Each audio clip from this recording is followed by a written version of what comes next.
எல்லா தமிழ் மக்களுக்கும் என்னுடைய வணக்கம். இன்றைக்கி நம்ம கேரளா சமையலில் மலபார் ஸ்பெஷல் சட்டி பத்திரி எப்படி செய்யலான்னு பார்த்துட்டு வரலாம். ஸ்வீட் சட்டி பத்திரி தான். 2 பார்ட்டாக இதோட ப்ரிப்பரேஷன் வரும். ஃபஸ்ட்டு பார்ட்டில் நம்ம தோல் ரெடி பண்ணோம் மைதா மாவு வச்சுட்டு, செகண்ட் பார்ட்டில் சீரு ரெடி பண்ணோம், அது முட்டை வச்சுட்டு. இதுவே 2-3 டைப்பில் செய்வாங்க. ஆனால் எனக்கு கொஞ்சம் ஈஸியாக உங்களுக்கு சீக்கிரம் புரிகிற மாதிரி சிம்பிளாக இருக்கிற ரெசிபி தான் நான் இப்போ காமிக்க போகிறேங்க. முதல்ல இதுக்கான தோல் ரெடி பண்ணலாம். அதுக்காக 1 கப் அளவுக்கு மைதா மாவு, 1/4 டீஸ்பூன் அளவுக்கு உப்பு, இது ரெண்டும் போட்டு தேவையான அளவுக்கு தண்ணி ஊற்றி பூரி மாவுக்கள் நம்ம பிசையும் இல்லைங்களா, அதே மாதிரி நல்லா பிசைஞ்சு எடுத்து வச்சுக்கோங்க. மாவு ரெடியாக இருக்குது. ஒரு 10 நிமிஷம் அப்படியே வச்சுக்கோங்க. அதுக்கப்புறம் பூரியோட சைஸில் ரொம்ப சின்ன பூரி மாதிரி பூரியோட சைஸுக்கு குட்டியாக கட் பண்ணிக்கோங்க. இந்த ஒரு குவான்டிட்டியில் நான் இதே மாதிரி 10 பால் கட் பண்ணி எடுத்துருக்கு. 8 to 10 போதும் மேக்ஸிமம். அதுக்கு மேலே நம்ம செஞ்சிருச்சுன்னா வேகிறதுக்கு டைம் ஆகும். இப்போ 10 பால் இருக்குது.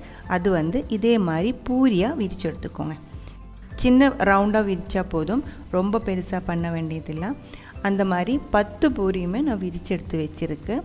இப்போ என்ன பண்ணோம் அப்படின்னா, அதில் ஒன்றொன்றா எடுத்து அதுக்கு மேலே கொஞ்சம் எண்ணெய் ப்ரஷ் பண்ணி விட்டுக்கோங்க. எந்த எண்ணெய் வேணாலும் எடுத்துக்கலாம், தேங்காய் எண்ணெய் இல்லை ஏதோ ஒரு ரிஃபைண்ட் ஆயில் எது வேணாலும் எடுத்துக்கலாம். ஆனால் எல்லா இடத்துலையுமே அந்த எண்ணெய் வர்ற மாதிரி ஃபுல்லாக ப்ரஷ் பண்ணி விட்டுக்கோங்க. அதுக்கு மேலே கொஞ்சம் மைதா மாவு டஸ்ட் பண்ணி விட்டுக்கோங்க இதே மாதிரி மேலே. அதுக்கு மேலே இன்னும் ஒரு பூரி அமர்த்தி வச்சுக்கோங்க.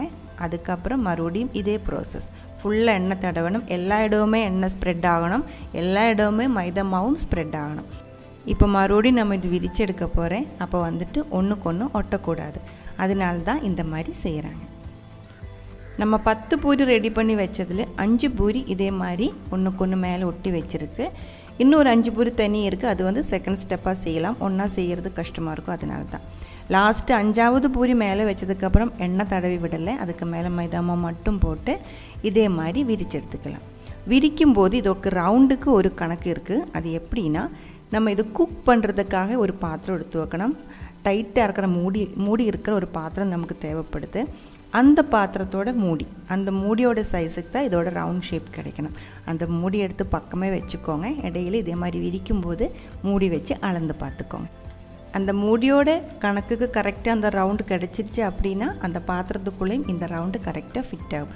கொஞ்சம் பெருசானாலும் கொஞ்சம் சின்ன ரவுண்டாக இருந்தாலும் பரவாயில்ல. ஆனால் ரொம்ப பெருசாகவும் ரொம்ப சின்னதாகவும் பண்ணக்கூடாது.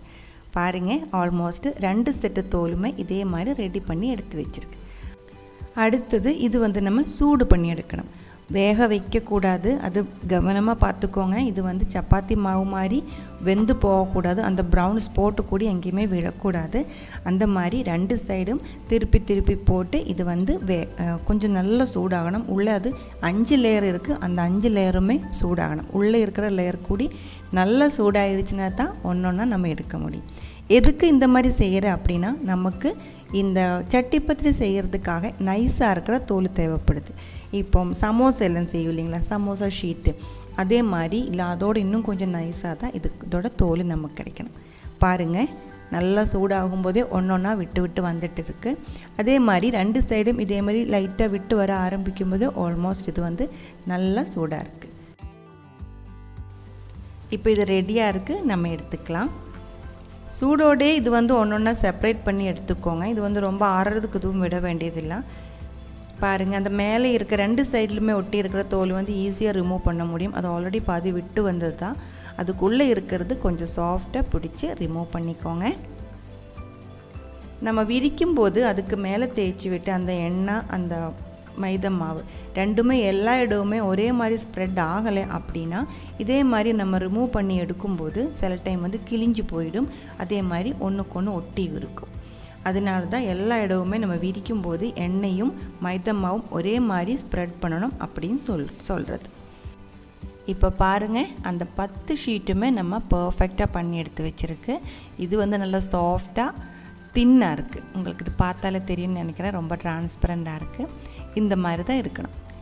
இது தோல் இப்போ ரெடியாக இருக்குது. செகண்ட் ஸ்டெப்பு நம்ம சீரு ரெடி பண்ணணும். அதுக்கு முன்னாடி இது மூடி வச்சுக்கலாம். கொஞ்சம் ட்ரை ஆகாமல் அப்படி இருக்கட்டும். சீருன்னு சொல்கிறது இதோட ஃபில்லிங் தான். அதுக்காக 8 முட்டை நான் இங்கே எடுத்து வச்சுருக்கு. அதுக்குள்ளே 1 கப் அளவுக்கு கட்டியாக இருக்கிற தேங்காய் பால், கூடவே வந்து உங்களுக்கு எவ்வளோ இனிப்பு வேணுமோ அதுக்கு தகுந்த மாதிரி சர்க்கரை ஆட் பண்ணலாம். நான் இப்போ ஒரு 5 டேபிள் ஸ்பூன் ஆட் பண்ணியிருக்கு. கூடவே வந்துட்டு 2 டீஸ்பூன் ஃபுல்லாகவே வந்து ஏலக்காய் பவுடர், அதுக்கப்புறம் 1/4 டீஸ்பூன் அளவுக்கு உப்பும் சேர்த்து இது எல்லாமே நல்ல ஒரு டைம் மிக்ஸ் பண்ணிக்கோங்க. மிக்ஸ் பண்ணுறதுக்கு பீட்டரில் மிக்ஸி எதுவுமே யூஸ் பண்ணாமல் கையிலே கட்டிடாமல் நல்லா மிக்ஸ் பண்ணி எடுத்துக்கோங்க. இதுக்குள்ளே இன்னும் நம்ம கொஞ்சம் கேஷ்யூ நட்டு, ரைசின்ஸு, கரிஞ்சீரகம் அதெல்லாம் சேர்க்கணும். அது இப்போ சேர்க்க வேண்டாம், அதை நான் எப்படின்னு சொல்கிறேன். ஒரு பாத்திரம் சூடு பண்ணி 2 டீஸ்பூன் அளவுக்கு நெய் ஊற்றி, நெய் சூடானதுக்கப்புறம் ஒரு 3-4 சின்ன வெங்காயம் நைஸாக கட் பண்ணது போட்டு இதே மாதிரி வறுத்துக்கோங்க. அதுக்கப்புறம் ஒரு 1/4 கப் அளவுக்கு கேஷ்யூ நட்டு, கொஞ்சம் ரைசின்ஸு அதுவும் சேர்த்து நல்லா வறுத்து எடுத்து வச்சுக்கோங்க. இது கொஞ்சம் ஆறினதுக்கப்புறம் நம்ம அந்த முட்டையோட மிக்ஸில் சேர்க்க வேண்டியதுதான். அதங்க இருக்கட்டும்.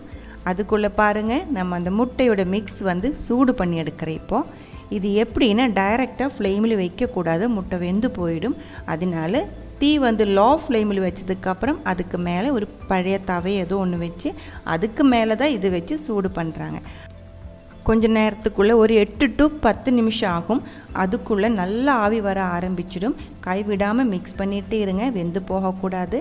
அந்த டைமில் 1/2 டேபிள் ஸ்பூன் அளவு கரிஞ்சீரகம் போட்டு மிக்ஸ் பண்ணிக்கோங்க.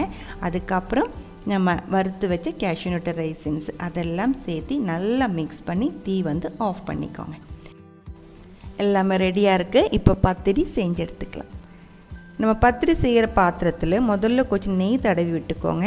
அதுக்கு மேலே ஒரு தோல் எடுத்து அமர்த்தி வச்சுக்கோங்க. அதுக்கு மேலே சூடாக இருக்கிற இந்த சீரு முட்டையோட மிக்ஸு நல்லா சூடாக இருக்குது. அது வந்து சூடோடே ஊற்றிக்கோங்க. ஒரு 1/4 கப் அளவுக்கு ஆல்மோஸ்ட் நான் ஊற்றியிருக்கு. அதுக்கு மேலே இன்னும் ஒரு தோல் வச்சுக்கோங்க. அதுக்கு மேலே 1/4 கப் அளவுக்கு சீர் ஊற்றிக்கோங்க. அந்த ப்ராசஸ் இந்த 10 தோலுமே முடிகிற வரைக்கும் கண்டினியூ பண்ணிகிட்டே இருங்க. இதே மாதிரி ஒரு 8 to 10 தோல் வச்சுட்டு தான் இந்த சட்டி பத்திரி ரெடி பண்ணுவாங்க. ரொம்ப அதிகமாக வச்சிருச்சு அப்படின்னா வேகிறதுக்கு டைம் ஆகும். ஃபுல்லாக வேகிறதுக்குள்ளே அடி வந்து கரிஞ்சு போயிடும். அதனால் மேக்ஸிமம் இந்த ஒரு அளவில் தான் செய்வாங்க. இந்த 10 தோலுக்கான முட்டையோட அளவு தான் நான் இப்போ சொல்லியிருக்கு. இந்த மாதிரி ஃபிக்ஸ் பண்ணும்போது முதல்ல இந்த பாத்திரத்தில் நெய் தடவி விடணும். அதுக்கு மேலே தான் நம்ம தோல் விரிக்கணும். அதுக்கு மேலே சூடாக இருக்கிற சீர் ஊற்றி தான் செய்வாங்க. நீங்கள் நெய் தடவலை அப்படின்னா இது வந்து ட்ரை ஆகி போயிடும். அடியில் இருக்கிற அந்த தோல் வந்து ட்ரை ஆகி தான் கிடைக்கும். இல்லை முதல்ல சீர் ஊற்றி அதுக்கு மேலே தோல் வச்சாலும் இது குக்கு செய்கிறதுக்கு கொஞ்சம் டைம் ஆகும். அதுக்குள்ளே அந்த முட்டை கரிஞ்சு போயிடும். அதே மாதிரி தோல் இதே மாதிரி வைக்கிற டைமில் அதுக்குள்ளே ஏர் பபிள்ஸ் வராமல் பார்த்துக்கோங்க. ஏர் பபிள்ஸ் வந்துருச்சுன்னா குக்கிங் டைமில் இது வந்து இந்த சட்டி பத்திரி வந்து மேலே கொஞ்சம் பொங்கிய மாதிரி இருக்கும். இதெல்லாம் பார்த்து பண்ணிக்கோங்க. இப்போ பாருங்கள், மிச்சம் வந்த முட்டையோட மிக்ஸ் ஃபுல்லாக அதில் ஊற்றி கரெக்டாக அரேஞ்ச் பண்ணி விட்டதுக்கப்புறம் இப்போ இது வேக வச்சுக்கலாம். வேக வைக்கிறதுக்கு டைட்டாக இருக்கிற ஒரு மூடி தான் வேணும். லோ ஃப்ளேமில் ஒரு பழைய தவை நல்லா சூடு பண்ணி அதுக்கு மேலே வச்சு தான் நம்ம இதை வேக வைக்கணும்.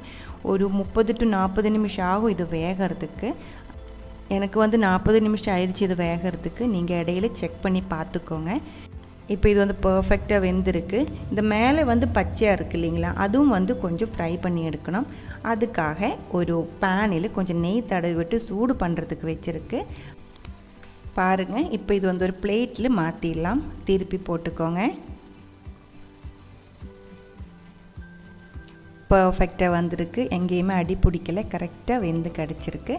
இப்போ இதை நம்ம சூடு பண்ணி வச்ச தவையில் மெதுவாக தட்டி விட்டுக்கோங்க.